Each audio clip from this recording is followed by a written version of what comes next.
Nah, problemnya adalah tidak semua orang punya kemampuan untuk berbicara.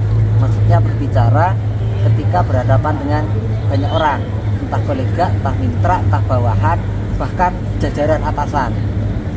Nah, karena tidak semua orang bisa, tapi sebetulnya semua orang bisa kalau tahu ilmunya atau tahu caranya. Dan berhubungan dengan itulah maka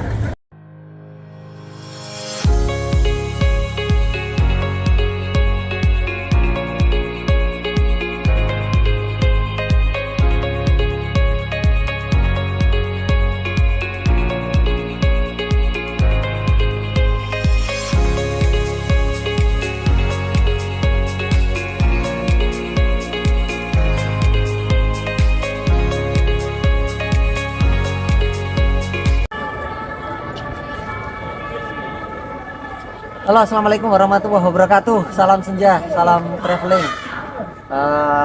Untuk sahabat-sahabat traveler, sahabat-sahabat entrepreneur dimanapun Anda berada. Hari ini saya sedang berada di Paris, tepatnya lagi di Museum Louvre. Menemani nih anak-anak muda, teman-teman Imers yang pengen lagi jalan-jalan, menikmati musim gugur di Eropa. Musim gugur adalah salah satu musim terbaik untuk dinikmati karena banyak daun-daun jatuh menguning ke tanah, bikin tanah itu berwarna coklat dan tidak terlalu dingin seperti musim semi.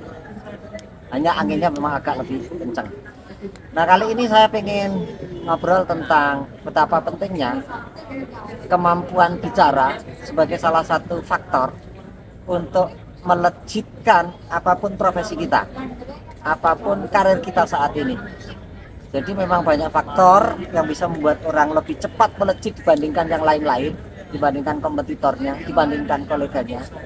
Tapi jika dilengkapi dengan satu faktor ini, maka kemampuan itu akan lebih cepat sampai posisi di atas. Apa itu? Kemampuan bicara. Kemampuan kita oleh orang disebut dengan kemampuan public speaking. Kenapa? Ketika kita berbisnis, ketika kita berkarir di sebuah perusahaan atau apapun, kita akan selalu menghadapi dan berbicara dengan banyak orang, baik lingkup yang kecil, besar maupun sangat banyak orang, baik dalam rapat internal yang diikuti oleh 10-20 orang, atau berhubungan dengan kolega, atau rapat yang melibatkan banyak divisi. Nah, mereka yang punya kemampuan bicara yang bagus, yang komunikatif, yang persuasif, yang bisa menyampaikan pesan-pesan secara efektif, akurat kepada audiennya, kemungkinan besar dia juga akan punya percepatan karir yang jauh lebih melesat dibanding teman-teman yang lainnya. Nah, problemnya adalah tidak semua orang punya kemampuan untuk berbicara. Maksudnya berbicara ketika berhadapan dengan banyak orang, entah kolega, entah mitra, entah bawahan, bahkan jajaran atasan. Nah, karena tidak semua orang bisa, tapi sebetulnya semua orang bisa kalau tahu ilmunya atau tahu caranya.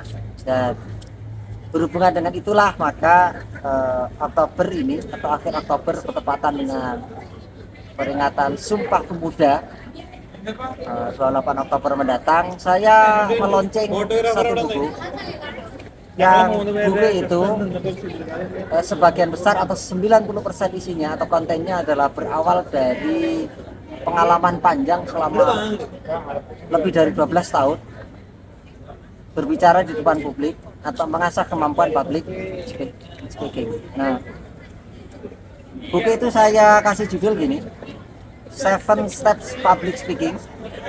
Ada yang rencana covernya kuning, ada yang rencana covernya adalah biru. Jadi 7 Step Public Speaking, bagaimana berbicara memukau audien dari 0 sampai lahir.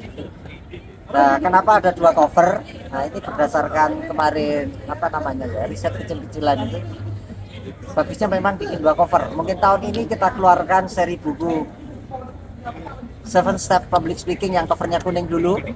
Nanti setelah awal tahun 2023, setelah yang cover kuning habis, kita akan keluarkan yang cover biru. Nah, mungkin selain apa namanya, buku ini bicara tentang bagaimana kita berbicara secara efektif, secara komunikatif, secara persuasif di hadapan banyak orang, dan orang menjadi yakin dengan apa yang sedang kita sampaikan atau perbincangkan.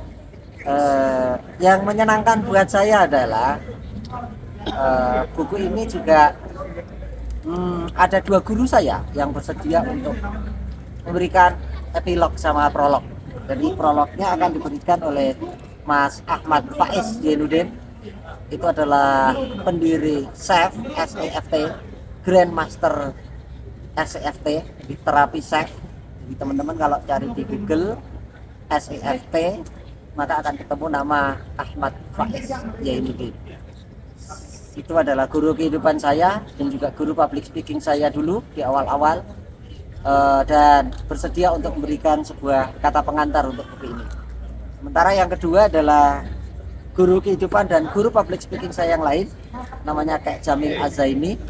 Nah, ini juga memberikan epilog di bagian akhir setelah 12 bab.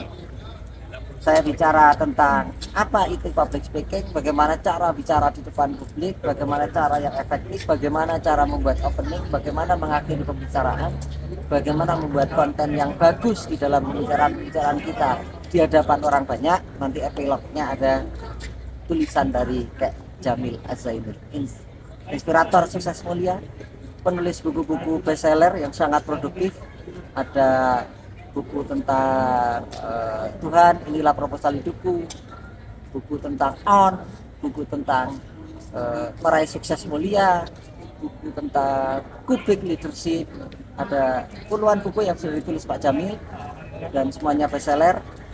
Dan salah satunya adalah ya tentang public speaking, namanya Speak Teaching kalau nggak salah. Nah, saya melengkapi guru-guru saya yang berbicara tentang kemampuan bicara di depan audiens, di depan orang banyak.